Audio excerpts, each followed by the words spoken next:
Ito. Dito tayo.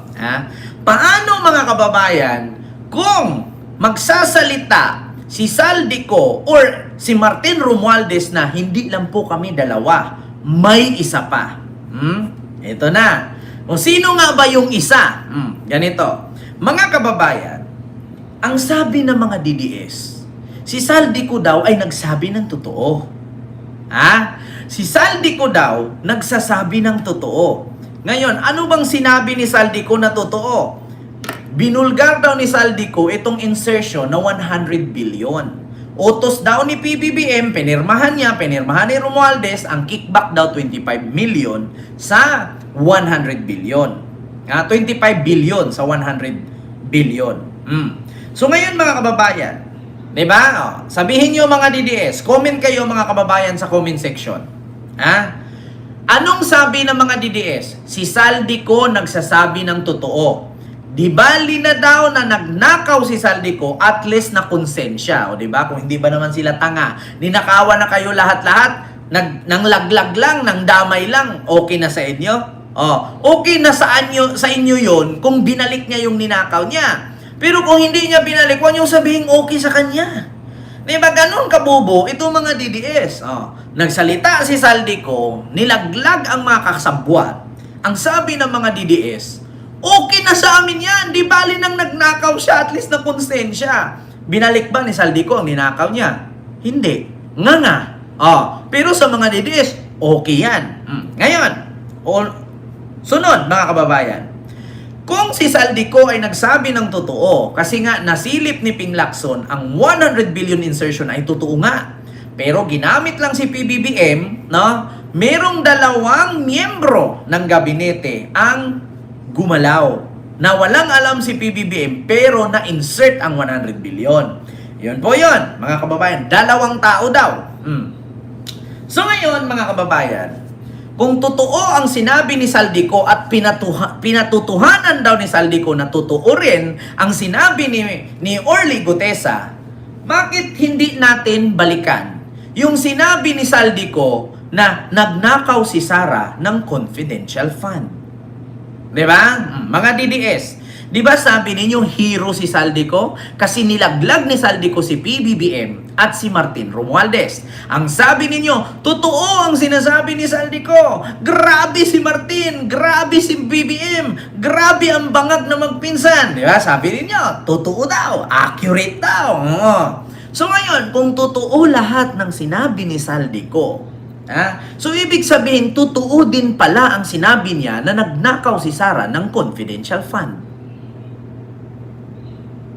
Diba? Mga DDS, paki-explain. Hindi kayo makakaligtas at makakatakas sa akin. Bakit? Ang sabi ninyo, totoo lahat ng sinabi ni Saldico. Walang labis, walang kulang, totoo lahat yan. Grabe si Marcos. Grabe si Romualdez. Sige, dito tayo. Paano yung sinabi ni Saldico na kaya hindi humarap si Sara sa Quadcom kasi nagnakaw siya ng 125 million at iba pang confidential fund? So anong masabi niyo mga DDS? Di ba ang sabi ninyo sa mga nilabas ni Saldico na part 1, part 2, part 3, nilaglag niya si PBBM at si Martin Romualdez? Paano yung nagsalita si Saldico na si Sara Duterte ay nagnakaw ng confidential fund? So hindi yun totoo. Si Saldico lang din naman ang nagsalita nun. Wala namang ibang tao. Pumayat lang siya pero yun pa rin ang mukha. Bakit hindi natin sabihin ganito mga kababayan? Katulad nito. Ito mga kababayan. Sabi ni Attorney Carlo Ibanez. Ganito. Credible daw si Saldico. Dapat paniwalaan lahat ng sinasabi niya. Honest daw siya. Na tao, yan ang sabi ng kampo ng mga Duterte or mga DDS. Kaya paniwalaan natin ang sinabi niya noong 2024 na naaalala nyo. Ano ang sabi ni Saldico? Cost strikes back. Si BP Sara stole confidential fund. Mga DDS, tatagalugin ko kasi English to, di nyo naintindihan. Bobo nga naman kayo. Pero hindi kayo bungol. 'Di ba? Credible daw si Saldico na lahat ng sinasabi ay totoo. Kaya, dapat paniwalaan kasi honest na tao si Saldico. Yan ang sabi ng kampo ng mga DDS. Kaya, So, paano yung sinabi ni Saldico na nagnakaw si Sara ng confidential fund? Kaya, paano yung sinabi ni Saldico? Siyempre, papaniwalaan din natin to, mga DDS. Nasa Singapore kami, sa election, May 2022, sa Hilton Hotel, kami ni dating Speaker Martin ng PBBM, habang pauwi at pabalik sa Pilipinas. So, di ba yung mga DDS, babasahin ko yung mga comment ng mga DDS, eto, may ebidensya. Ayan, pero Vinito ang laki ng logic, sabing ganon. Mga palpak, gawa-gawa na lang kwento, sabi ng mga loyalista. Sabi naman dito, may 2022, di pa nakaupo si BBM noon, June umupo, di ba, habang natalo niya si Lenny at si Duterte Pangulo noon, tama ba? Sabing ganon. Pustahan, yung gumawa ng script niyan ay gumawa ng script ni Gutesa. Hilig ng mga DDS ng pasabog. So ngayon mga kababayan, ito po yung isa. Lalong-lalo na dito sa Kiko Aquino D. Paano yon mga kababayan, yung sinabi ni Saldico na kaya si Sara hindi makahanap-harap sa Quadcom kasi hindi niya maamin-amin na nagnakaw siya ng confidential fund. Diba mga DDS? Diba sabi ninyo hero si Saldico? Kahit papaano nagnakaw siya, nakonsensya siya at nagsalita siya. Tapos naniwala kayo kasi totoo nga naman. Ang sabi daw. Paano ito? Wait lang ha. Saldico confi ni Sara. Ito, mga kababayan. Sinabi ni VP Sara Duterte na kabilang daw sa pinagamitan niya ng confidential funds ay para imbestigahan si dating Congressman Saldico kaugnay sa mga overpriced laptops ng DepEd. Sinabi po yan ng Vice kahapon kasabay ng pagsiwalat niya na sangkot ang kumpanyang SunWest Nico sa manumalyang pagbili ng mga laptops. Matatandang pinatikos ang Vice dahil sa maling paggastos niya umano ng confidential funds. Naging ugat din ito na reklamong impeachment sa kanya noon. So kung ginamit ni Sara ang confidential fund para imbestigahan si Saldico, anong resulta ng imbestigasyon? Bakit ngayon lang siya nagsasalita na kung saan nabisto na si Saldico ni PBBM? Bakit hindi niya binisto ni Sara noon? Apakatagal na nun Napakatagal ng investigasyon yun. Asan yung resulta ng investigasyon niya? Kaya ngayon sabi ni Saldico, di ba? Magandang araw po. Pinangalanan na, hindi lang ako ang nagsabi, Saldico at Martin Romualdez. Si Saldico, hinayaan nilang umalis ng bansa. Si Martin Romualdez, hinayaan nilang mag-resign. Nag-resign naman na, so tapos na ang usapan. Ang Office of the President, involved sila sa kidnapping ni dating Pangulong Rodrigo Duterte. Putang ina. Ayan na naman. ng DPWH at Independent Ayan na. Katulad ng confidential fund. Hinawakan mo yan, paano hindi ka matitab? Binigyan ka ng 125 million, binigyan ka pa rin. Isipin mo in 11 days, tinalo pa si Napoles, nagastos ka agad in 11 days. Si Napoles, 60 days lang. This is 100% or 0% corruption. Walang corruption, direct sa tao siya. Kasi ang AKAP, diretso sa tao. Kung ba, Speaker, gagawin ko yung pork barrel. Paano nga hindi magiging pork barrel po ang AKAP? Because that's also one of the concerns raised against it na kung mag-vet yung Congress or if they're part of yung pagsabi kung kanino i-distribute sa district nila, some have criticized that it can be a form of vote buying ahead of the elections. Yeah. Una, hindi siya, noong 2024, hindi siya pork barrel. Kasi pag sinabi mo pork barrel, merong kickback. No? Diba? So, katulad ng confidential fund, hinawakan mo yan, paano hindi ka matitab? Binigyan ka ng 125 million, binigyan ka pa rin. Isipin mo in 11 days, tinalo pa si Napoles, nagastos ka agad in 11 days. Si Napoles, 60 days lang. This is... Ngayon, ang sabi ng mga DDS, totoo lahat ng sinasabi ni Saldico. Accurate. Honest siya. So kung honest si Saldico, kung totoo lahat ng sinabi ni Saldico, so ibig sabihin, nagnakaw talaga si Sara ng confidential fund. 'Di ba? Kasi honest daw, sabi ng mga DDS. Nako, nababasa ko yung mga binubulgar ni Saldico patungkol kay PBBM, yung mga insertion kay Martin Romualdez. Grabe, ang sabi nila, ala, accurate, totoo talaga, grabe, oh, yung mali-maleta, no? Lumabas ni Saldico yung mali-maleta. Oh, grabe, yung mga maleta, kahit may tag price pa nga ng SM na kakapicture lang. Sabi agad, oh, totoo yan. Tapos may kotse na sports car pa na Maserati. Tapos naka-registered pa, Davao Region, oh, kasi yung congressman yun, 8 ang number, tapos letter L. Oh, pag sinabi natin 8, congressman ang may-ari. Pag letter L, Davao Region yan. Oh, wala, hindi sila na mga kababayan, hindi sila nagpapatinag kasi ang nasa isip nila, tama ang sinabi lahat ni Saldico na sangkot si Romualdez, sangkot si BBM. Pero ngayon ang tanong, ano tong sinabi ni Saldico na nagnakaw si Sara ng confidential fund?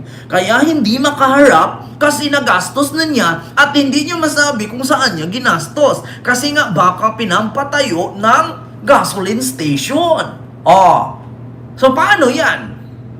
Mga DDS. Kung papaniwalaan, sige, given. Paniwalaan natin si Saldico na nagnakaw si BBM at si Romualdez. Paano yung sabi ni Saldico na nagnakaw si Sara ng confidential fund? I-take home na lang natin bibig natin. Sabihin na lang natin, narinig na lang natin. Anong sasabihin natin? Hindi, okay lang yun. Narinig natin, nagnakaw din siya. So, gano'n na lang. Damay-damay na to. Nakaw si BBM, nakaw si Sara. Okay lang. Kasi sabi ni Saldico. Diba, DDS? O saan ka ngayon lulugar? BBM at Sara. Doon ka na lang sa at. Yeah? Kasi kung kay BBM ka, sabi mo si Saldico, tama ang sinabi at totoo. Sabi ni Saldico, nagnakaw si BBM. Sabi ni Saldico, nagnakaw si Sara. Kung DDS ka, saan ka lulugar? Doon ka na lang sa BBM at Sara. Sa at ka na lang. Wala ng BBM, wala ng Sara. Kasi bakit? Lahat daw kasi ng sinabi ni Saldico ay totoo. Parehong sabi ni Saldico, nagnakaw si BBM, nagnakaw si Sara. So kung ikaw DDS, saan ka? BBM at Sara. Doon ka na lang sa at. Bakit? Kasi nabubukilya ka nabibisto ka natanga ka. Di ba? Kita mo yan? Tama daw ang sinabi ni Saldico. Yung mga kaibigan ko sa Facebook ng mga DDS, yung mga OFW na nagbablikir-blagiran, gusto nyo i-mention ko pa kayo? Di ba? Ang sabi, grabe talaga si Bangag magnanakaw, sabi ni Saldico. Paano yung si Saldico sinabi nagnakaw din si Sara? Saan ka ngayon lulugar? Sara o BBM, doon ka lang sa O. Di ba? Minsan kasi, kayo mga DDS, mag-research kayo. Diba? Mag-research kasi kayo. Diba? Kasi ang hirap ninyo Makarinig lang kayo na sinabi ni Saldico, nakaigit si BBM. Sasabihin ng mga DDS na Bisaya, hala, nakaigit daw. Grabe nakaigit si Marcos, nakaigit. Sinabi din ni Saldico, si Sara nakaihi. Si BBM nakaigit at si Sara nakaihi. Saan ka ngayon lulugar? Sa at na lang. Diba? Yan ang mahirap sa mga DDS. May mga kapansanan sa pag-iisip. Diba? May makarinig lang ng kumukuda, pinapaniwalaan agad. Hindi nagre-research. Hindi nila inisip na binuking ni Saldico si Sara bago niya ibuking si PBBM. So ngayon, syempre, hindi naman si Sara lang ang may supporter din si PBBM. At take note, mga matatalino ang supporter ni Marcos, hindi katulad sa supporter ni Sara ng mga idiot. Galaki lang yung mga ulo pero mga walang kwenta. Mga bobo, pero hindi sila bungol. 'Di ba? Kaya ang hirap lang talaga mga kababayan. Ang hirap lang talaga nitong mga DDS na kahit baliktarin mo, para silang linta. Kahit baliktarin mo, linta pa rin. Oh, para silang, alam mo yung pambalot ng chorizo? Pag binaliktad mo, pambalot pa rin. Di ba? Kaya kayong mga DDS, sa totoo lang, mag-ano kayo, mag-research kayo. Kasi minsan, yung mga pinapaniwalaan ninyo, bago niya naglaglag kay BBM, nilaglag muna si Sara. Di ba? Oh, nilaglag si PBBM, nagnakaw daw 100 billion, pero bago sinabi ni Romualdez yan, matagal na niyang sinabi na si Sara nagnakaw din. Oh, di nasunog kayo ngayon. 'Di ba? Yan ang mahirap, mga kababayan, nagpapaniwala sila. Oh, para sila mga tanga. 'Di ba? Oo, Sir Philip. Mega love shoutout Ma'am Rian and kay Ma'am Crisil Dax. Oo, PWD, utak ni Lustay. Buti pa nga PWD sir eh. Pero si Sara talaga, mas matindi pa sa PWD. Di ba? Diyos ko po, itong mga DDS na to, paano naman to i-explain ngayon ng mga DDS? Tulad ng confidential fund. Hinawakan mo yan, paano hindi ka matitab? Binigyan ka ng 125 million, binigyan ka pa rin. Isipin mo in 11 days, tinalo pa si Napoles, nagastos ka agad in 11 days. Si Napoles, 60 days lang. Diba? Paano nyo ngayon i-explain yan? Tapos sasabihin ng mga DDS sa akin yan, binabalik-balik mo, luma na yan. Di putang ina ninyo, yun bang sinabi ni Saldi ko, bago lang, di ba luma din? 2022 pa nga eh. Di ba? Yun nga sabi ni Saldi ko, nung pumunta kami ng Singapore 2022, di bali nang iwan ang lahat, wag lang ang bag. Isip, May daw yun, May. Isip, PBBM, June pa siya. Pinuproklamang presidente at nanumpa. May sila pumunta ng Singapore. 'Di ba? Mga musit. 'Di ba? Ma'am Ay Malayko. Ay, Diyos ko po, mga kababayan. Yan ang mahirap sa mga DDS. Sa sunod mga DDS, huwag kayong magpakita sa akin pag untog yung ulo niyo para maglabasan yung utak ninyo eh.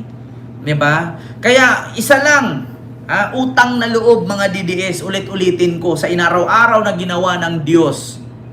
Hindi ba kayo napapagod ng mga bobo kayo? Buti may pambili pa kayo ng bigas at nasuklian pa kayo. 'Di ba? Kaya nagtataka ako. Buti yung mga DDS pag nabili sila, hindi sila nagreklamo na kulang yung sukli. Kasi mga bobo sila eh, 'di ba? Kasi 'di ba pag bobo hindi na nagbibilang ng sukli, tinatanggap na lang. Buti hindi kayo nahihirapan sa buhay ng mga bobo kayo. Buti hindi kayo nagreklamo na ang hirap na ng buhay namin. Kaya tingnan nyo, kada na lang pag marami ang anak, walang may pakain, ang sisihin, presidente. Bakit? Yung presidente ba habang nagkakantutan kayo ng asawa mo? Habang bumuo kayo ng kalandian, si PBBM ba ang referee? Di ba? Di ba? Pag gutom ang pamilya, ang sisihin presidente. 10 ang anak, ang sisihin presidente. Aba, nung nagkantutan kayo, si PBBM bang repere? Diba? Yan ang mahirap. Kapag walang bigas, ang sisihin ang presidente. Kapag binagyo, ang sisihin presidente. Kapag binaha, ang sisihin presidente. Kapag nilindol, ang sisihin presidente. Kahit namatay yung vlogger na si Gina, tapos sumunod yung ex-boyfriend, si BBM na naman ang sinisi. Aba, lahat na lang.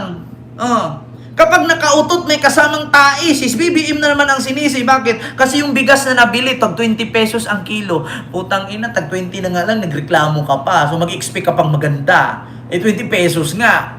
Ano bang expect mo sa 20 pesos sa kilo ng bigas?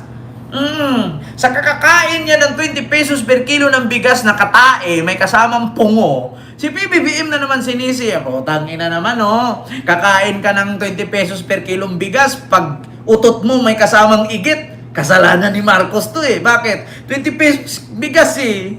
Nakaigit ako, putang ina, di ba? Sinong hindi mapapamura niyan? At itong mga DDS, apakabobo. Kapag ka bumahing ka, lumipad yung plema mo na kulay green, si BBM ang sisihin. Kahit sinus na yun na tigas dyan sa ilong mo. Kapag naglakad ka, nasusod ka, si BBM ang sisihin. Kasi bakit? Ang mahal ng simento, tinipid yung bahay niyo. Tangina naman, Lahat na lang. Alam niyo, si PBBM, butit nakatulog pa yan. May ads po, mga kababayan. Huwag po kayo mag-skip. Di ba? Pag nag-OFW ka, nasampal ka ng amo mo kasi tanga-tanga ka, kasi DDS ka nga. Si BBM na naman ang sisihin. Bakit? Kasi nanonood ng vlog ni Ken tapos DDS. Oh. Tapos gigil na gigil habang nagpa-plancha, ganyan, nakikinig kay Ken, tapos DDS. Oh, kinig, nabubwisit ako dyan sa vlogger na yan, pero nakikinig. Plancha-plancha, nasunog yung damit ni Madam. Oh, Madam, insyaallah, syukran, habibi, Madam. Oh, shalom, shalom. Oh, nasunog. Bakit? Nainis kay Ken. Bugo daw ako. Plancha ng plancha. Alam naman niya na ang damit ay satin. Plinansya, ay di nasunog. Nga? Oh, bubo ka nga na DDS. Tapos ang sisihin na naman, si BBM. Kasi bangag yung vlogger ni BBM. Bangag yun, bangag. Oh. Ganyan. Oh, tapos ngayon, DDS ka, nagluto ka ng adobong manok. Nga, adobo, nilagyan mo maraming asin kasi ang akala mo asukal. Kasi kakakinig kay Ken. Oh, tapos pag tikim ng amo, putang ina, ba't ang alat nito? Oh, kasi nilagyan ba naman ng 3 kutsarang asin? Meron namang toyo, meron namang patis. Ganyan yan. Diba, mga kababayan? Ganyan mga DDS. Tapos kapag nagkamali, si BBM ang sisihin kasi bangag. Putang ina, sila naman yung gumalaw. Tapos sisihin si BBM, di ba? Oo. Ganyan yan, mga kababayan. Ma'am Elizabeth Lorin. Di ba? Diyos ko po. Ma'am Illumina. Kumusta ka na, ma'am? Tumakas na daw si PBBM papunta ng Hawaii. Sa dami-daming tatakasan, ma'am, sa Hawaii pa. Ibahin mo naman yung lugar, kaliit-liit lang Hawaii Ibahin mo naman sa Guam naman. Para mabago, Diyos ko. Yung mga lumang kwento, panahon pa ni Apo Lakayan. Pag ulitin natin yan, ma'am, na tatakas si PBBM papunta ng Hawaii, nako, baka mabalik yung kwento na hindi anak si Aimee ni Makoy. Anak siya ni Arsenio. Wag mong ibalik yan, ma'am. Diyos ko, bakit naman si PBBM tatakas papunta ng Hawaii? Sino bang kinakatakutan ni PBBM? Yung nagbanta sa kanya na may kasong tadtad? Diyos ko po! Mami Ann, maraming salamat po, ma'am, sa yung $10 super sticker. Thank you so much. Alam nyo, minsan itong mga DDS kung ano-ano na, Ngayon, ma'am, saan mo na naman nabalitaan yan, ma'am Illumina? Ayan. Sabi ni Ma'am Illumina, sushi, samantala lang nasa Tiwi Albay naman, di ba? Di ba, Ma'am Illumina? Sabi nila. Kasi minsan kasi, ma'am, yung pupunta lang ng Albay, nagdo-donate, ang sabi, tumakas daw. Diba, tingnan niyo si G. Sonsa, yung vlogger na bungal, na banlag na, lumpo na sa kaka-fake news. Sinong hindi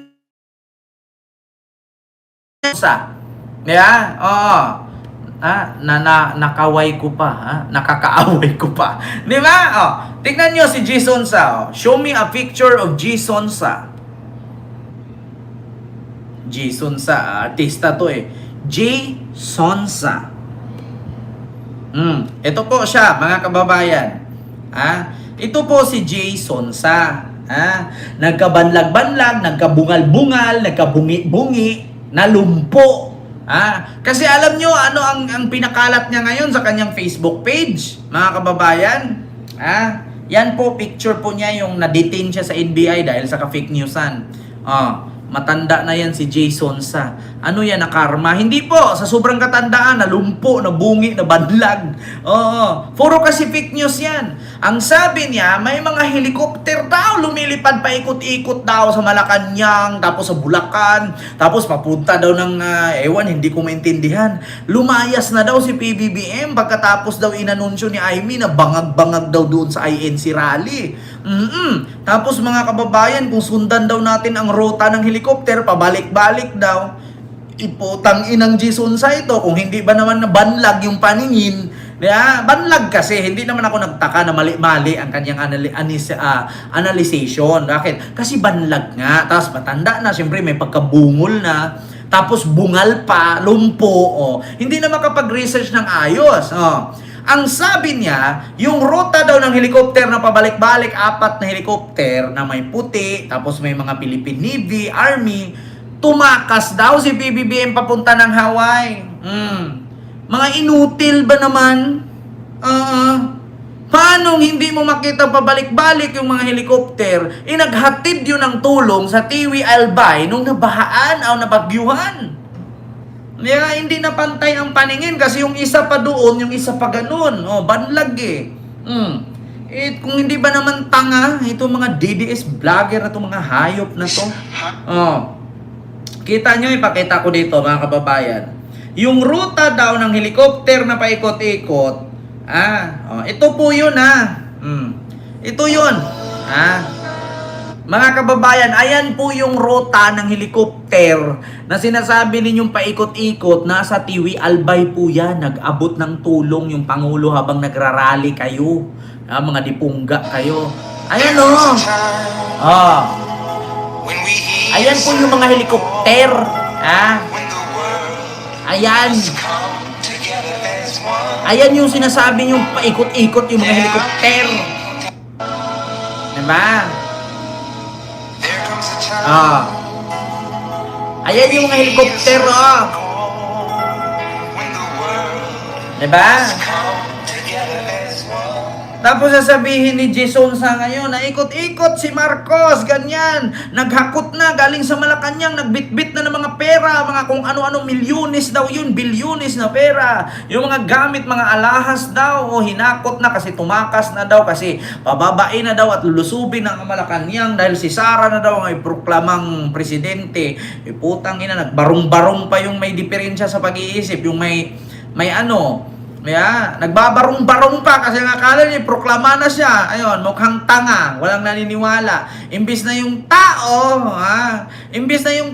magalit, natawa. Bakit? Ang pangit ng mukha ni Aimee. Kami ni Bongbong nung bata pa kami. Ganun siya, putang ina. Pinapalaki kami. Ganun, putang ina, tawang-tawa yung mga IMC. Imbes na magalit, puga. Ito yung mga kababayan, helicopter route. Ito yung pinos ni Jason sa. Ito kita nyo mga kababayan, ayan si Jason sa. Anong sabi? Another chopper from the US Navy is about to land the Clark Air Base.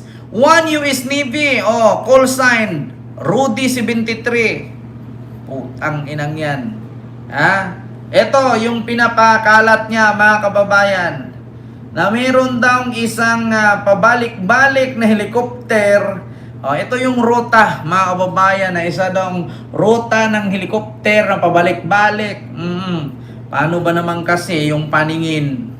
Ito yon mga kababayan. Ayan Jason sa, pinos ni Jason sa. Ayan daw yung ruta ng mga helicopter pabalik-balik from Manila to Malacanang, tas bumabalik daw dito, tas pumunta dito. Paano hindi pupunta? Marinduque, Bicol to dito Malacanang, Marinduque, Bicol, Bulacan. Ayan Manila, pabalik-balik daw, may hinahakot daw, putang ina, papunta nga ng Bicol. Ayan Valenzuela City, Bulacan, Taguig, Makati, paikot-ikot na yung helicopter. Iputang ina mo, kasi banlag nga ang paningin mo, kaya hindi mo alam yung isang mata mo doon nakatutok, yung isa dito, mukha kang si Pukirat. Tignan mo si Pukirat, yung isang vlogger, na si Pukirat. Pumunta ng Saudi Arabia, pumunta ng Dubai, na-offload. Bakit? Kasi ang tingin daw sa kanya ng immigration, mukha daw siyang babae. Pero doon sa kanyang passport, lalaki. Kaya daw siya na-upload. Hindi daw yun sa kanyang make-up. Kasi mukha daw siyang babae. Tapos, nakita ng immigration na lalaki ang passport. Tapos siya daw mukhang babae. Tignan nga natin ang mukha ni Pukirat kung mukha ba talaga siyang babae. Ito po, mga kababayan. Immigration. Immigration. Ito na, pakinggan nyo mga kababayan. Trying to determine exactly. Ito, Pukirat. Pukirat, mga kababayan. Ito, Pukirat issue sa immigration. Mga ka-MP trip, alam mo natin kung nandito ka ngayon sa airport at hulaan nyo kung saan ako pupunta. Hindi ko muna sasabihin para hindi nyo alam, para ma-surprise kayo kasi... Hello mga aliw ko pala, nandito ka ngayon sa airport at hulaan nyo kung saan ako pupunta. Hindi ko muna sasabihin para hindi nyo alam, para ma-surprise kayo kasi... Nasa immigration daw siya, hindi niya sasabihin kung saan siya pupunta, hulaan daw. Ending, pagkatapos after 3 hours, nag-vlog siya ulit. Na ang sabi niya, na-offload po ako. Bakit? Kasi pag pumunta ka ng Dubai, utang na loob sa mga baklang baguhan at sa mga baklang ignorante. Huwag kayo magalit sa akin kasi real talk lang. Sa totoo lang tayo. Yung mga baklang ignorante na galing probinsya na first time na umabroad, pag pumunta kayo ng Arab country, nakita nyo mga babae sa kanila nakatakip pati mata. Kapag bakla ka, huwag kang mag-make up doon kasi napakahigpit po talaga sa Arab country ng mga bakla. Huwag ka nang mangarap na pumunta ng Dubai kung mukha ka namang lalaki tapos ang haba ng buhok mo para kang drug addict, para kang kriminal na may pinagtataguan. Sa Arab country kasi, kapag lalaki ka, huwag kang mag-make up, tang ina mo.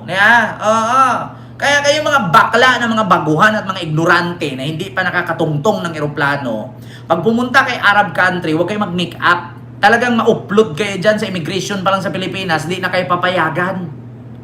Mga tanga-tangang to. Sabihin niya, nagpalusot pa siya. Kaya po ako nag-upload kasi mukha daw akong babae, pero lalaki po ang nasa passport ko. Putang ina niya, ang lakas ng loob magsabing mukhang babae. Diyos ko naman, bukirat. Hindi ba? Kaya minsan, sa totoo lang mga baklang laloy, huwag po kayong magpakaano. Diyos ko, tanggapin ang kalalaki ng mga itlog ninyo, nagpapalda kayo. Hindi ko kayo binabas, Pero utang na loob naman. Kung mukha kang lalaki, huwag mo nang pagpilitan na magpakababae. Kasi ultimo lalaki, matatakot sa inyo, wala kayong booking.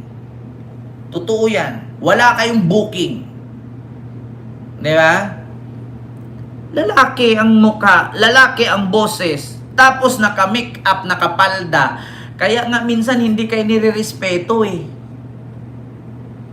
Kasi ultimo lalaki natatakot sa inyo. Tapos sasabihin, ganito na ba talaga kami? Sinumpa ba kami ng tadhana na walang magkagusto sa amin? Putang ina, sino magkagusto sa inyo? Yung mukha nga kay lalaki. Ihuhold talaga siya. Di ba? Tas ang palusot niya, wala namang problema sa mukha ko wala namang problema sa makeup at suot ko. Ang problema lang doon kasi mukha daw akong babae tapos lalaki ang nakalagay sa passport. Mukhang babae? Diyos mio, Marimar. Kaya Jason nagkabungal-bungal ka na, nagkabanlag-banlag ka na at nagkalumpo-lumpo ka na, ititigil mo yung pagka-fake news mo. Di ba? Kaya nga ilang kaso na yung nangyari sa yung ka-animal kang fake news ka. Nagkabungal-bungal ka ng hayop ka. Diyos ko po. So yun lang mga kababayan, yung ating live ngayon. Nakita nyo naman. Tinabla na ni Junior si Pinsan. So abangan natin mga kababayan yung mga sunod na kabanata at sunod na pangyayari dyan sa mga balitang iyan. Kasi actually mga kababayan, mahilig tayo sa mga balita, mahilig tayo sa mga reaction. So manood tayo sa mga news outlet. Diba? Sunod mga kababayan, yun lang. Maraming salamat po sa inyong lahat.